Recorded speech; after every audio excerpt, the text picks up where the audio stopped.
দুর্নীতি ও অনিয়মের অভিযোগে ক্রমবর্ধমান চাপের মুখে যুক্তরাজ্যের ক্ষমতাসীন লেবার সরকারের সিটি মিনিস্টার টিউলিপ সিদ্দিক পদত্যাগ করেছেন। এদিকে 14 জানুয়ারি মঙ্গলবার মন্ত্রিসভা থেকে তার পদত্যাগের ঘোষণার পর বিবৃতি দেয় বাংলাদেশের অন্তর্বর্তী সরকারের প্রধান উপদেষ্টার প্রেস উইং।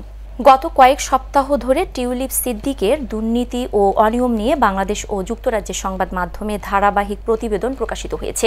অভিযোগ ওঠে টিউলিপ বাংলাদেশের ক্ষমতাচ্যুত প্রধানমন্ত্রী শেখ হাসিনার ঘনিষ্ঠ ব্যবসায়ীর কাছ থেকে লন্ডনে বিনামূল্যে ফ্ল্যাট এবং বাংলাদেশের রাশিয়ার সহায়তায় নির্মাণাধীন পরমাণু বিদ্যুৎ কেন্দ্র প্রকল্পে মোটা অঙ্কের ঘুষ গ্রহণ করেছিলেন। তো 14 জানুয়ারি মঙ্গলবার মন্ত্রিসভা থেকে তার পদত্যাগের ঘোষণা দেওয়া হয়। এরপর যুক্তরাজ্যের প্রধানমন্ত্রীকে সম্বোধন করে লেখা পদত্যাগপত্রে আর্থিক বিবরণ তুলে ধরার সুযোগ দেয়া এবং তার প্রতি আস্থা রাখার জন্য সরকারকে ধন্যবাদ জানান টিউলিপ লিখেছেন, প্রিয় প্রধানমন্ত্রী, সাম্প্রতিক সপ্তাহগুলোতে আমার ওপর আস্থা রাখার জন্য আপনাকে ধন্যবাদ।